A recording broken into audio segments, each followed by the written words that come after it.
소공동체 촉진팀 양성에 대한 성찰과 전망이라는 주제로 제주교구 선교사목위원장 황태종 신부님께서 발표해 주시겠습니다. 발표 들으시면서 궁금한 점, 의견 있으시면 유튜브 댓글창에 실시간으로 남겨주시기를 부탁드립니다. 황태종 신부님, 우리 박수로 환영할까요? 찬미 예수님, 네, 반갑습니다. 발표로 환영해 박수로 환영해 주셔서 정말 감사드리는데요. 정말 이게 많이 긴장되고 떨리네요. 앞에 주교님도 앉아 계시고. 근데 저희 앞선 발표자 신부님하고 우리 사회 보시는 분은 어떻게 말 한마디 실수 안 하고 이렇게 잘하시는지 정말 이렇게 놀랍기만 합니다. 저는 그 제주교구에서 선교사목위원장인데 다른 교구로 말하면 이제 사무국장을 맡고 있는 것인데요. 오늘 제가 발표할 주제는 소공동체 촉진팀 양성에 대한 성찰과 전망입니다. 그래서 이것에 대해서 이야기하기 전에 2018년에 제가 교구장 주교님으로부터 처음으로 사무국장 소임을 받게 됐을 때 정말 막막했고, 또 이렇게 솔직히 말씀드리면 어떤 신부님들은 저에게 이렇게 말씀하셨어요. 너 소공동체 계속 할 거야? 이렇게요. 그런 상황이었어요. 그런데 교구장 주교님께서 2018년 5월에 태국에서 있는 30일 소공동체 세미나에 갔다 와야 한다고 그러셨어요. 그래서 영어로 진행되는 세미나하고 저 혼자 태국에서 지낼 걸 생각하니까 정말 답답하고 힘들었지만 이제 갔죠. 가서 이제 그 30일 동안 세미나를 하면서 제 생각이 많이 변했고, 또 그걸 담당했던 아시아 주교회 소공동체 촉진팀, 지원팀이라고 하죠. 그래서 VJ 신부님하고 계속 많은 이야기를 나누면서 저야말로 그때 새롭게 소공동체에 대해서 알아갔고, 그때 이제 신부님께서는 늘 그 소공동체를 하기 위해서는 그 소공동체를 촉진시키는 촉진팀 양성이 정말 중요하다. 지금 이렇게 교육을 하는 것도 가서 그 촉진팀을 만들으라고 하는 것이다. 그리고 이제 성당들을 방문했을 때도 많은 어려움을 겪을 때 여기에 그 소공동체를 활성화시킬 수 있는 이 본당의 팀이 있어야 한다. 그런 말씀을 계속 하시는 거예요. 그래서 지금 이렇게 30일 동안 교육을 한 이유는 가서 이 교재에 나오는 대로 팀을 양성하라 라고 하시더라고요. 그래서 교육받고 와서 교구장 주교님한테 상황을 설명드렸고, 주교님과 많은 이야기를 나눈 끝에 준비를 해서 2018년 9월서부터 우리 제주교구 그 촉진팀을 시작했습니다. 근데 이제 촉진팀, 그러니까 말이 좀 그래서 그 복음화 팀이라고 해서 그 양성을 시작했거든요. 그래서 오늘 이 발표의 주제는 소공동체를 시작하고 지속하고 성장시키는데 촉진팀이 왜 중요한가. 그 다음에 실제적으로 제주교구에서 소공동체 촉진팀 양성을 하는 데 있어서의 경험을 나누고요. 그 다음에 코로나 이런 팬데믹 상황 속에서 소공동체 활성화 방안은 무엇이 있을까에 대해서 이야기 나누는 것으로 하겠습니다. 우선 그 소공동체 봉사자와 소공동체 촉진팀을 좀 구별해야 될 것 같아요. 이제까지 우리가 생각하는 구역장님, 반장님, 그리고 소공동체 협의회장님들은 이제 소공동체 봉사자입니다. 이분들은 소공동체에서 소공동체를 위해서 안내자 리더십, 나중에 설명드리겠지만 이제 공동 리더십을 통해서 소공동체를 위해서 봉사합니다. 그런데 이 화면에 보시는 이 노란색이 이제 구역이나 반이라고 할 수 있고요. 그 다음에 이제 그 안에 주님께서 함께 계시죠. 십자가. 함께 계셔야 하고 또 함께 계신 걸 우리가 알아차려야겠죠. 그리고 이 공동체 안에 있는 이 파란색 원, 이것이 이제 소공동체 봉사자입니다. 소공동체 봉사자는 보통 2년이나 3년 주기로 바뀌게 되죠. 그 바뀔 때마다 사실은 교구에서 새로 신입 봉사자 교육을 시킨다거나 그 봉사자들 교육을 시킵니다.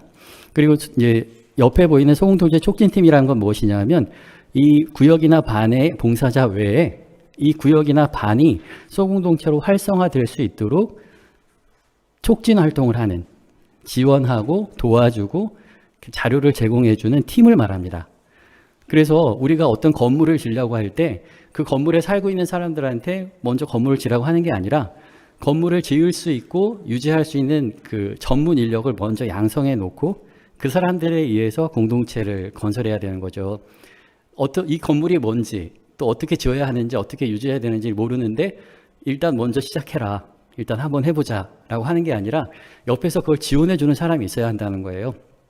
그래서 그 아시아 주교회 소공동체 촉진팀 교재에 보면은 소공동체를 시작하는 세 가지 방법에 대해서 이야기합니다. 그 중에 첫 번째가 뭐냐면 전문가가 시작하는 방법이다라고 이야기해서 신부님이 시작하는 방법이에요. 어느 날 신부님께서 공동체에게 말을 합니다. 이제 우리 본당은 소공동체를 합니다. 그리고 이제 전문가들을 불러서 연수를 해요. 이제 바로 이제 복음 나누기 하고 뭐 이렇게 합니다. 그렇게 시작하게 되면 일단 신자분들은 아직은 소공동체가 무엇인지 또 왜 해야 되는지에 대한 비전, 정확한 이해가 없고 비전 공유가 잘 안 돼요. 그리고 또 한 가지는 이렇게 선임된 구역장이나 반장님들이 신자들의 의견을 듣기보다는 신부님을 만족시키려고 노력한다는 거죠. 그리고 이렇게 선임된 사람들이 소공동체에 대해서 적합하지 않은 사람들일 수도 있어요. 그 하는 사람들이. 그리고 거기 뭐라고 얘기하냐면 신부님이 이동하면 다 물거품이 된다는 거예요.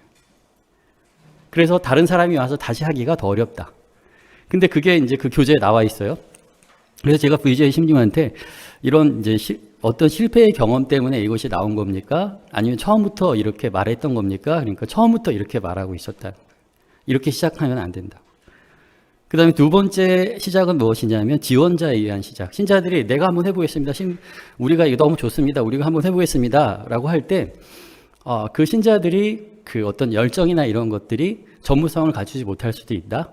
그 다음에 신부로부터 파견되지 않았기 때문에 다른 신자들이 그 사람들을 신뢰하지 않을 수 있다. 또 이제 신자들 사이에 문제가 생길 수도 있다. 그래서 그 방법도 좋지 않다. 그러면서 세 번째로 제시하는 것이 공동체가 시작하는 방법이에요. 그래서 어떻게 시작해야 되냐? 먼저 지구나 교구 촉진팀이 본당에 와서 소공동체 연수를 하면 그 소공동체에 대해서 관심 있는 신자들을 모아서 그 본당 촉진팀을 양성시킵니다. 그러면 그 본당의 그 소공동체 촉진팀이 그 본당 사람들을 대상으로 소공동체를 소개하고, 그럼 그 중에서 구역장이나 반장님 중에서 소공동체에서 관심이 있는 구역장이나 반장이 나타나면 그런 분들을 집중적으로 이제 그 소공동체를 활성화시키고 방문하고 적어도 3개월 이상 그 소공동체를 방문하면서 정착될 수 있도록 도와줘야 한다. 이게 바로 이제 공동체가 시작하는 방법이에요.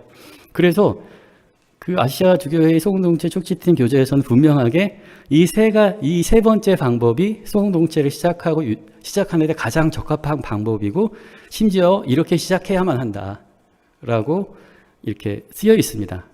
그래서 사실은 소공동체 봉사자 교육하고 소공동체 촉진팀 교육을 놨을 때 제가 말씀드리는 것은 소공동체 봉사자 교육이 잘못됐다, 이제는 소공동체 촉진팀 교육을 해야 된다라는 의미가 아니라 소공동체 봉사자 교육만 갖고 있으면 안 되고 소공동체 봉사자 교육도 해야 하지만 반드시 소공동체 촉진팀이라는 교육이 꼭 필수적으로 있어야 하고, 이분들이 활동하는 그 결과에 따라서 소공동체 봉사자들을 대상으로 하는 대규모 대단히 교육이 효과를 볼 수 있다는 걸 말씀드리는 것입니다.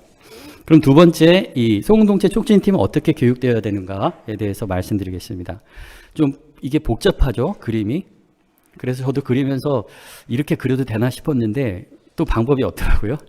그래서 이 소공동체 촉진팀은 단기의 강당 연수 방식이 아니라 장기 공동체 그룹 양성 방식으로 양성돼야 된다라고 얘기해요. 그래서 이 단기 강당 연수를 클래스 포메이션이라고 하고 장기 공동체 그룹 양성을 커뮤니티 포메이션이라고 하는데요. 이 아무래도 어떤 한 몇몇의 전문가가 대단위로 강의를 할 때는 길어야 2박 3일, 3박 4일 강의가 연수가 이루어져요. 그리고 몇몇 소수가 다수를 대상으로 연수를 하게 되죠. 그리고 그 연수가 끝나는 것으로 그 사람들과의 관계, 강의를 한 사람하고 강의를 들었던 사람들하고의 관계는 이제 끝납니다. 그리고 이것은 어떤 한시적이에요. 비유를 들자면 예수님께서 복음을 선포하실 때 많은 군중에게 하느님 나라의 복음을 선포한 것이죠. 아주 중요한 효과가 있어요. 그것은 주님께서 하셨던 매우 중요한 복음 선포의 방식이었죠. 근데 여기에서의 그 문제는 그림에서 보시면 이 강의를 하는 사람은 노란색으로 짙게 돼 있어요. 하지만 그 강의를 들은 사람은, 아니 연수를 받은 사람은 그 연수를 진행하거나 강의를 한 사람만큼 노란색으로 물들지 않는다는 거예요. 말하자면 더 나아가서 다른 사람에게 확산시킬 만한 힘을 아직 갖지 못한다는 거죠. 그냥 강의만 했기 때문에. 그리고 평신도들 같은 경우에는 강의를 들은 다음에 내가 가서 다른 사람들한테 강의를 할 수는 없어요. 그냥 거기서 듣고 끝나는 것이 됩니다. 근데 옆에 그 소공동체 그룹 방식의 모임은 소공동체로 이루어지고 이것이 장기적으로 이루어집니다. 그리고 이 교육이 이루어진 다음에 그냥 끝나는 게 아니라 이제는 리소스, 말하자면 지원하는 방식. 이쪽에서 강의를 해줬던 사람은 이제 강의를 받은 사람들의 활동을 계속 지원하는 방식으로 계속 관계를 맺습니다. 그래서 이것이 단계적인 체계로 이루어집니다. 그래서 내용을 보시면 이 빨간색 원 안에 들어가 있는 원은 5개죠. 맨 처음에 가운데에 있는 사람으로부터 4사람이 양성을 받은 거예요. 장기적으로, 공동체로. 그러다 보니까 이 관계가 옆에 있는 선보다 더 두껍게 나타나요. 그리고 오랫동안 같이 동행하면서 동반하면서 교육을 받았기 때문에 거의 같은 수준의 어떤 이해에 도달하게 됩니다. 그러면 이렇게 파견된 사람은 또 다른 한 4사람과 이제 숫자를 줄였지만 한 10사람, 12사람과 또 다른 소그룹으로 똑같이 장기적으로 지속적인 관계를 맺으면서 교육을 진행합니다. 이 부분이 이제 그 지구 보그마 팀이라고 할 수 있고 빨간색이 교구 보그마 팀이라고 할 수 있어요. 그러면 지구 보그마 팀은 본당의 규모에 따라서 어디는 4명, 말하자면 한 12명, 13명, 어디는 3명, 7, 8명, 어디는 4명, 5명 이렇게 본당의 규모에 따라서 본당 보그마 팀을 양성시켜 놓게 됩니다. 그러면 이 교구 보그마 팀, 지구 보그마 팀, 본당 보그마 팀, 이 촉진 팀을 통해서 지속적으로 리소스인데, 그러니까 지원해주고 교육시키면서 적어도 어느 본당에 그 소공동체를 활성화시키는 그리고 계속 지원을 받을 수 있는 그룹이 생겨나는 거죠.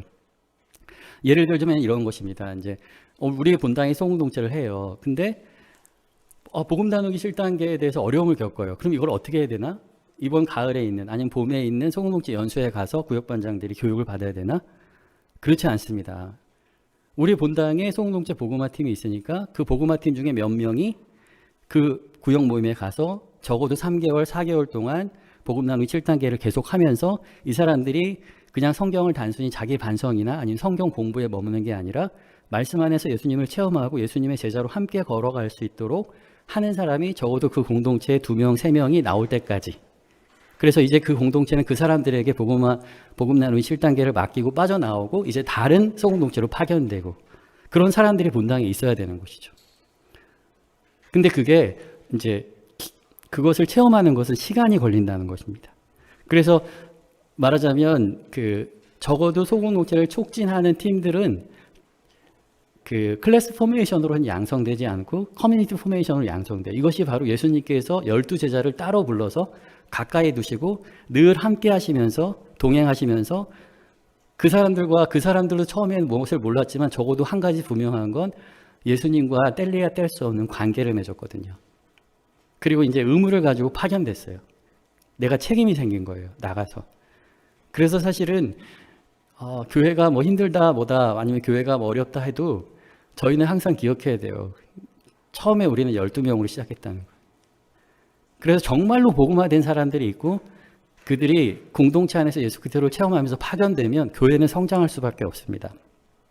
그래서 이렇게 말하자면 이렇게 교육받은 사람들이 결실을 맺게 됐을 때 대규모 소공동체 대회라던가 아니면 이런 소공동체 세미나라던가 연수 같은 것들이 이제 활성화될 수 있는 것이죠. 하지만 그 바탕에는 먼저 촉진팀에 대한 장기 공동체 그룹 양성이 먼저 선행돼야 된다라는 말씀을 이제 드립니다.